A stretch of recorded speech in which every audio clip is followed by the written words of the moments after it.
పరిశుద్ధుడైన యేసుక్రీస్తు శుభనామమున క్రైస్తవ విశ్వాసులకు నా యొక్క ఉపన్యాసముల పరంపరకు ఆహ్వానం తెలియజేస్తున్నాను. ప్రభువైన యేసుక్రీస్తు దేవుని యొక్క సహవాసములో గల చర్చెస్ ఆఫ్ గాడ్ లేక దేవుని సంఘాలు వాటి యొక్క డాక్ట్రైన్స్ సిద్ధాంతాల గురించి వచ్చే కొత్త జనరేషన్స్ నూతన విశ్వాసులకు నూతన సేవకులకు దేవుని సంఘాల్లో ఏ విధంగా వారు పనిచేస్తూ పరిచర్య చేస్తూ కొనసాగే విధానంలో దేవుని సంఘాల యొక్క సిద్ధాంతములను వారు తెలుసుకోవడానికి ఈ యొక్క ఉపన్యాసముల పరంపరను దేవుని చిత్తమైతే మరి వీటిని నేను పరిశుద్ధాత్మ సహాయంతో కొంతకాలం వరకు వీటిని కొనసాగించాలని నేను కోరుకుంటున్నాను. నేను రాజమండ్రి చర్చ్ ఆఫ్ గాడ్లో వ్యవస్థాపక పాస్టర్గా లేక వ్యవస్థాపకుడుగా 25 సంవత్సరముల నుంచి దేవుని సేవ అనేకమైన ఉపన్యాసములను ఇస్తూ డాక్టర్ గుమ్మడి సామ్యూల్ మోజెస్ అనేటువంటి పేరున యూట్యూబ్లో వేల కొద్ది ఉపన్యాసాలను దాంట్లో అప్లోడ్ చేయడం జరిగింది. ఆసక్తి కలిగిన వారు దానిని చూడవచ్చును. ముఖ్యంగా చర్చెస్ ఆఫ్ గాడ్ దేవుని సంఘాలు అనేవి చాలా ఉన్నవి. అయితే మేము ప్రభువైన యేసుక్రీస్తు దేవుని సహవాసములో గల చర్చెస్ ఆఫ్ గాడ్గా మేము పిలువబడతాం. రాజమండ్రిలో ఇప్పటివరకు మా రాజమండ్రిలో ఉన్న దేవుని సంఘము చర్చ్ ఆఫ్ గాడ్ 25 సంవత్సరాల క్రిందట అనగా ఫిబ్రవరి 14, 1999 సంవత్సరంలో ఏర్పాటు చేయబడింది. అప్పటి నుంచి నిరంతరంగా దేవుని పరిచర్యను కొనసాగిస్తున్నాం. ఇప్పటికీ ఇంచుమించు 20 చర్చెస్ ఆఫ్ గాడ్స్ ఈ ఈస్ట్ వెస్ట్ గోదావరిలో ప్రారంభించటం జరిగింది. ఈ యొక్క చర్చెస్ యొక్క ఎంబ్లమ్ ఈ విధముగా ఉంటుంది. Churches of God that they may be one, వారు ఏకమై ఉండవలెనని నేను కోరుతున్నానని ప్రభు మాటను ఇక్కడ రాయడం జరిగింది. ప్రపంచవ్యాప్తంగా ఉన్నటువంటి దేవుని సంఘాల్లో ఇంచుమించు 5 ఖండాల్లోనూ 19 దేశాల్లోనూ ఈ దేవుని సంఘాలు ఉన్నవి. ప్రపంచవ్యాప్తంగా ఉన్నటువంటి దేవుని సంఘాలన్నీ కూడా ఒకే రకమైన చర్చ్ ప్రిన్సిపల్స్ మీద ఆధారపడి కల్చరల్ థింగ్స్ వేరైనా వారి వారి యొక్క సాంస్కృతికమైనటువంటి పద్ధతులు వేరైనా బైబిల్లో చర్చ్ సూత్రాలని ఇవి పాటిస్తూ ప్రభు వచ్చే వరకు కూడా ఇవి కొనసాగుతూనే ఉండాలన్నది మా ఆశయం అన్నది. ప్రపంచవ్యాప్తంగా 5 ఖండాల్లో 19 దేశాల్లో ఈ యొక్క దేవుని సంఘాలు ఉన్నవని మీకు ఆల్రెడీ తెలియజేస్తాను. ఇందులో సంఘస్థులు ఏ దేశంలో ఉన్నప్పటికీ బైబిల్ బేస్డ్ యూనిటీ అంటే బైబిల్ ఆధారిత ఐక్యతను కలిగి ఉంటారు. వారు ఏ జాతికి చెందిన ఏ దేశానికి చెందిన వివిధ సంస్కృతులకు సంబంధించిన వారైనప్పటికీ ఒకే విధముగా యెస్సులో ఒకే విధముగా that they may be one, క్రీస్తులో వారంతా కూడా ఒకటి అన్న విధముగా వారు ప్రభు పరిచర్యలో ఉంటారు. కాబట్టి చర్చ్ ఆఫ్ గాడ్లో ఐక్యత అనేది చాలా ముఖ్యమైనది. మా యొక్క సంఘాలలో ఎక్కడ ఏ సంఘస్థుడు ఉన్నప్పటికీ వారు నిరభ్యంతరంగా ఏ దేశంలోనైనా ఏ సంఘానికైనా కూడా చర్చ్ ఆఫ్ గాడ్లో వెళ్ళవచ్చు. వారికి మేము వెల్కమ్ తెలియచేస్తూ ఉంటాం. సో మేము ఈ సంఘాలలో ఉన్నటువంటి మేము ఎవరము, మేము అంతా కలిసి ఒక్కటిగా మేము ఏమి విశ్వసిస్తున్నాం అనేటువంటి విషయాల గురించి మీకు నేను ఈ యొక్క ఉపన్యాసం ద్వారా తెలియచేయబోతున్నాను.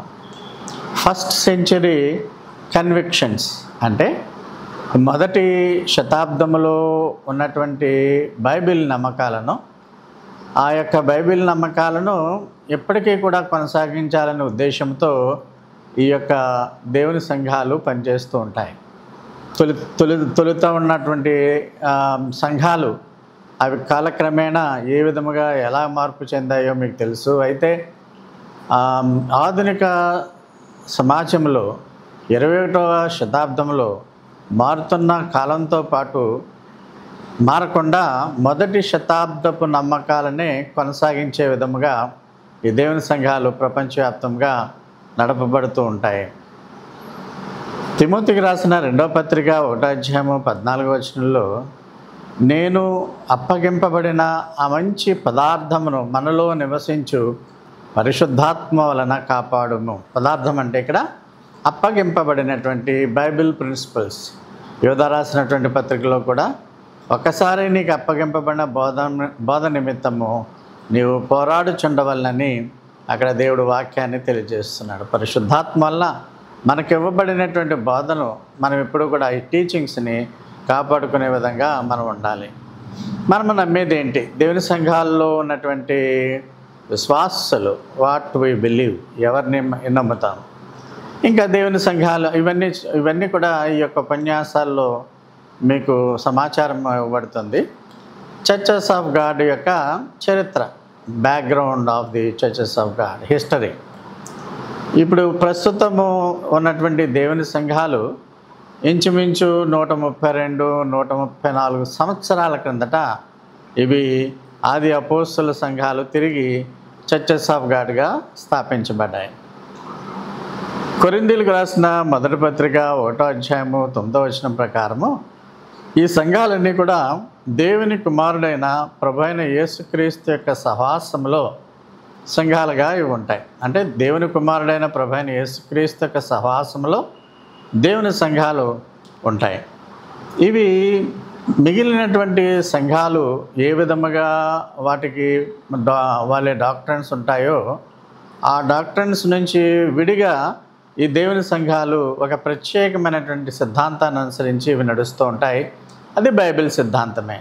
కాబట్టి ఈ దేవుని సంఘాలు లేక దేవుని చర్చెస్ ఆఫ్ గాడ్ మిగిలిన సంఘాలకు భిన్నంగా ఉండి ఇవి ఒక ప్రత్యేకమైన రీతిలో సెపరేషన్ అనేటువంటి మాట లేక శాంక్టిఫికేషన్ అనేటువంటి మాట ద్వారా మిగిలినటువంటి పద్ధతులను ఉండి ఈ దేవుని సంఘాలు దూరంగా ఉంటాయి.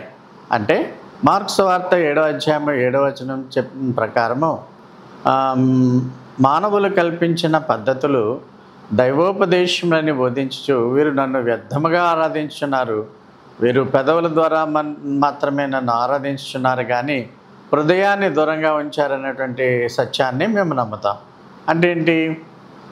క్రైస్తవులందరూ కూడా మరి దేవుడికి నచ్చిన రీతిలో ఆరాధిస్తున్నారు అన్నది అది ఒక ప్రశ్న అయితే, మనుషులు ప్రవేశపెట్టారు చాలా సిద్ధాంతాలను. మనుషులు వారి కోరికల మేరకు సంఘాలను నడిపించుకునేటువంటి పద్ధతి ఉండగా దేవుని సంఘాలు దైవ పద్ధతిలో మాత్రమే నడిపించబడుతూ ఉంటాయి. అంటే మనుషులు ప్రవేశపెట్టినటువంటి మానవ నైజమైనటువంటి పద్ధతులు కాకుండా దైవ పద్ధతిలోనే పరిశుద్ధాత్మ ద్వారా ఈ సంఘాలు నడపబడుతూ ఉంటాయి. కొరింథీయులకు రాసిన మొదటి పత్రిక 1:9 మన ప్రభు అయిన యేసుక్రీస్తు అని తన కుమారుడైన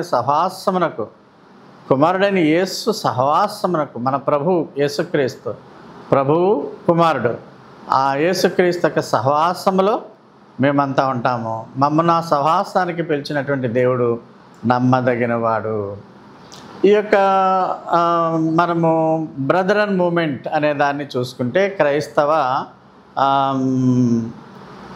సాంప్రదాయాల్లో ఇంచుమించు 197 సంవత్సరాల కిందట 1827వ సంవత్సరంలో ఈ బ్రదర్ అండ్ మూమెంట్ అనేటువంటిది తయారైంది. బ్రదర్స్, క్రీస్తు యేసులో బ్రదర్స్ సిస్టర్స్ అంటూ ఉంటారు. క్రీస్తు యేసు రక్తంలో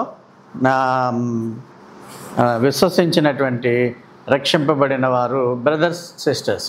అంటే వారు ఒకే కుటుంబానికి, ఒకే తల్లికి తండ్రికి పుట్టనప్పటికీ బ్రదర్స్ సిస్టర్స్ అనేటువంటి సాంప్రదాయము క్రైస్తవ్యంలో ఉంటుంది.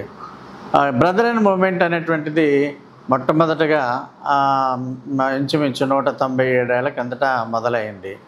అంటే 197 ఏళ్ళు 137 ఏళ్ళ మధ్య ఈ యొక్క ఈ కాలంలో ఈ న్యూ టెస్టమెంట్ ప్యాటర్న్ చర్చెస్ ఏ విధముగా ఇవి ఉండాలి, ముఖ్యంగా హౌస్ ఆఫ్ గాడ్ అనేది ఏంటి, దేవుని రాజ్యము అనేది ఏంటి భూమి మీద, ఇటువంటి వాటి గురించి కొంత కొత్త నిబంధన నమూనాపై దేవుడు ఈ యొక్క విశ్వాసులకు కొంత వెలుగునిచ్చాడు, అంటే సత్యాలను తెలియజేశాడు. అయితే ఈ బ్రదర్ అండ్ మూమెంట్లో కూడా కొన్ని విభేదాలు తలెత్తాయి. ఎందుకంటే బాప్తీసము తీసుకొని విశ్వాసులు కూడా రొట్టె విరిచేందుకు అవకాశం కల్పించడంలో ఈ యొక్క బైబిల్ సత్యానికి వ్యతిరేకంగా ఉన్నవని కొంతమంది బ్రదర్స్ వేరుపడ్డారు. కనుక ఈ యొక్క ఓపెన్ బ్రదర్స్ నుంచి 1888లో అంటే 136 సంవత్సరాల క్రిందట కొంతమంది బ్రదర్స్, అంటే దీన్ని క్లోజ్డ్ బ్రదరన్ అనొచ్చు, నీడెడ్ ట్రూత్ అనేటువంటి మాసిక పత్రికను ప్రచురించడం ప్రారంభించారు. చర్చెస్ ఆఫ్ గాడ్స్ అనేది ప్రారంభించి ఇందులో విలక్షణమైనటువంటి సత్యాలను వివరించడానికి పత్రిక చాలా ఉపయోగపడింది. దేవుని ఇల్లు అంటే హౌస్ ఆఫ్ గాడ్, దేవుని రాజ్యం కింగ్డమ్ ఆఫ్ గాడ్, ఇవి ఈ భూమి మీద ఏ విధముగా విశ్వాసాల మధ్య ఉండాలి అనేటువంటి ఒక విధానంలో, ఫెలోషిప్లో ఒక కొత్త నిబంధన ఐక్యత ఉండేటువంటి విధముగా ఈ దేవుని సంఘాలు నడవడం మొదలుపెట్టాయి. అంటే బ్రదరన్ ఉద్యమంలో ఒక టర్న్ 1888లో తీసుకుని చర్చెస్ ఆఫ్ గాడ్, ప్రభు కుమారుడైన యేసు సహవాసములో అనేటువంటి బ్యానర్ మీద ఈ దేవుని సంఘాలని ప్రారంభించడం జరిగింది. అంటే మొట్టమొదటిసారిగా ఈ దేవుని సంఘాల పక్షాన 131 సంవత్సరాల క్రిందట జూలై 1891లో ఇంగ్లాండ్లో విండర్మేర్లో ఒక కాన్ఫరెన్స్ జరిగింది. Open brothers church of God నాయకుల యొక్క కాన్ఫరెన్స్ జరిగింది. విభేదాలు ఏమన్నా ఉంటే పరిష్కరించడానికి ఈ యొక్క సమావేశాలు ఉపయోగపడుతూ ఉంటాయి. తర్వాత దేవుని ఇల్లు, దేవుని రాజ్యము, హౌస్ ఆఫ్ గాడ్, దేవుని యొక్క రాజ్యము కింగ్డమ్ ఆఫ్ గాడ్ అనేటువంటి వాటి మీద బ్రదరన్ ఉద్యమంలో ఒక కొద్దిమంది మాత్రమే ఈ సత్యాలను అంగీకరించి ఓపెన్ బ్రదర్స్ నుంచి బయటకు వచ్చారని మీకు తెలియజేస్తాను. అనేక మంది ఆ పూర్వ సంఘాల నుంచి వదిలివేసి ఈ అపోస్తలిక్ సంఘపు నమూనాగా భావించబడుతున్నటువంటి చర్చెస్ ఆఫ్ గాడ్లో చేరటం జరిగింది. ఈ దేవుని సంఘాలలో ముఖ్య సిద్ధాంతము అపోస్తల కార్యములు 2వ అధ్యాయము 41-42 వచనాల్లో 7 దశల డాక్ట్రిన్ ఉంటుంది. వాక్యాన్ని అంగీకరించాలి, ముంచుడు ద్వారా బాప్తీసం పొందాలి, తర్వాత సంఘానికి చేర్చబడాలి. ఈ 3 జీవితంలో ఒకేసారి జరుగుతాయి. తర్వాత అపోస్తల బోధ, సహవాసము, రొట్టె విరుచుట, ప్రార్థన చేయట, సంఘం ఎప్పుడు కూడా ఎడతెక్క వీటిలో పాల్గొంటూ ఉండాలి. సో చాలామంది ఈ యొక్క సిద్ధాంతాలను విభేదించినప్పటికీ కొంతమంది మాత్రం నమ్మకంగా వారికి నష్టం కలిగినప్పటికీ ఈ సిద్ధాంతాలపైన విశ్వాసం కలిగి ఉండి వారు అపహాస్యము చేయబడినప్పటికీ అపకీర్తి పొందినప్పటికీ ఈ చర్చెస్ ఆఫ్ గాడ్ మూమెంట్ అనేది ముందుకు కదిలింది. Development of the churches of God, ఈ దేవుని సంఘాలు ఎక్కడో ఇంగ్లాండ్లో ప్రారంభమైనప్పటికీ అవి ఏ విధముగా ప్రపంచవ్యాప్తముగా ఏ విధముగా అభివృద్ధి పొందాయో ఒకసారి మనం చూద్దాం. 20వ శతాబ్దంలో యునైటెడ్ కింగ్డమ్లో మొదలైనటువంటి ఈ చర్చెస్ ఆఫ్ గాడ్ ఇప్పటికే ప్రపంచవ్యాప్తంగా 5 ఖండాల్లో ఉన్నవని ముందుగానే చెప్పాను. గ్రాడ్యువల్గా ఇవి కెనడా, అమెరికా, ఆస్ట్రేలియా మరియు న్యూజిలాండ్లో ఈ చర్చెస్ ఆఫ్ గాడ్ ఏర్పాటు చేయబడ్డాయి. ఇంచుమించు 104 సంవత్సరాల క్రిందట ఒక మిషనరీ గ్రూప్ నైజీరియా వెళ్ళింది. 1920లో చర్చెస్ ఆఫ్ గాడ్ తరపున వెళ్ళి అక్కడ వర్క్ని ప్రారంభించారు. అక్కడ చాలా చర్చెస్ నైజీరియాలో 1920 ఆ యొక్క సంవత్సరాల్లో ప్రారంభమయ్యాయి. తదుపరి ఆ నైజీరియన్లే వాళ్ళు సువార్థకులుగా ఈ దేవుని సంఘాల సిద్ధాంతాలను ఇప్పటికీ కూడా వారు మా సిద్ధాంతాలను ప్రాచుర్యం చేస్తున్నారు. 1947 సంవత్సరం అంటే 77 సంవత్సరాల కిందట బర్మాలో ఈ మిషనరీలు, చర్చ్ ఆఫ్ గాడ్ మిషనరీలు కొంత ఈ సిద్ధాంతాలను వ్యాప్తి చేశారు. అక్కడ బర్మీస్ క్రిస్టియన్స్ కూడా ఈ న్యూ టెస్ట్మెంట్ చర్చెస్గా కొంతమంది కొన్ని సంఘాలుగా, దేవుని సంఘాలుగా ఏర్పడడం జరిగింది.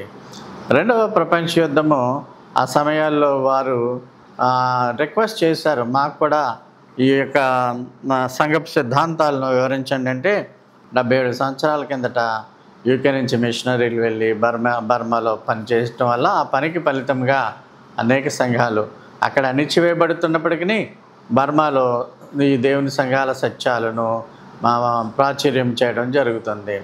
ఆ విధంగా నార్త్ సౌత్ బర్మాలో కూడా ఈ యొక్క మినిస్ట్రీ వ్యాపింప చేయబడింది.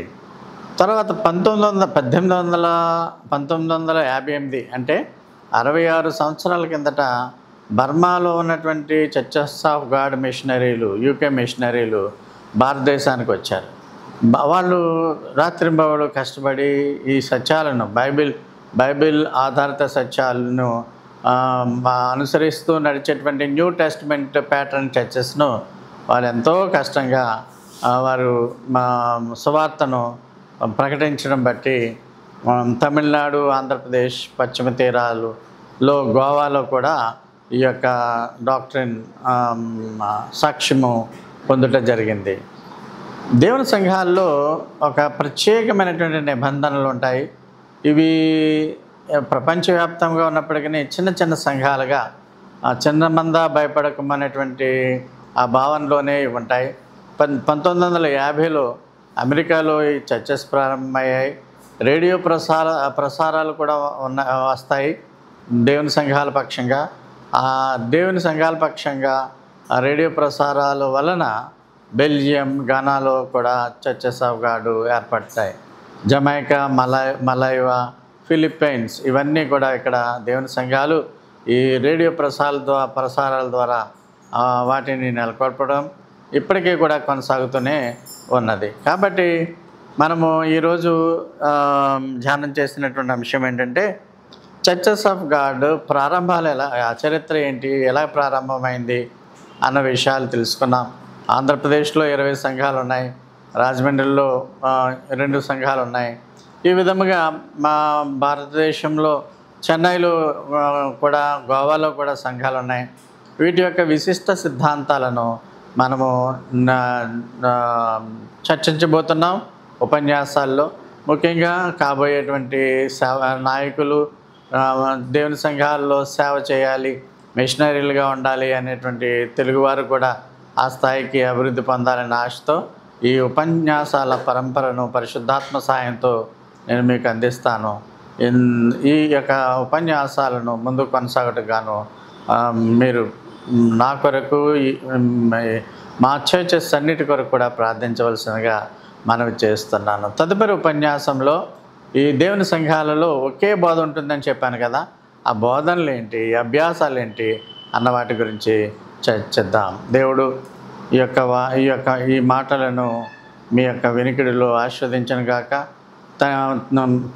మన తండ్రి అయిన దేవుడు, కుమారుడైన క్రీస్తు యొక్క సహవాసంలో, పరిశుద్ధాత్మ సహవాసంలో క్రైస్తవ లోకంలో ఉన్నటువంటి క్రైస్తవ విశ్వాసులు ఈ యొక్క దేవుని సత్యాలను తెలుసుకుంటూ సత్యాలను వెంబడించే విధముగా వారు ముందుకు కొనసాగే విధంగా దేవునికి ఇష్టలుగా సాక్షులుగా ఉండాలన్నదే మా ఆశయం ఉన్నది. దేవుడు అలాగన దీవించునుగాక.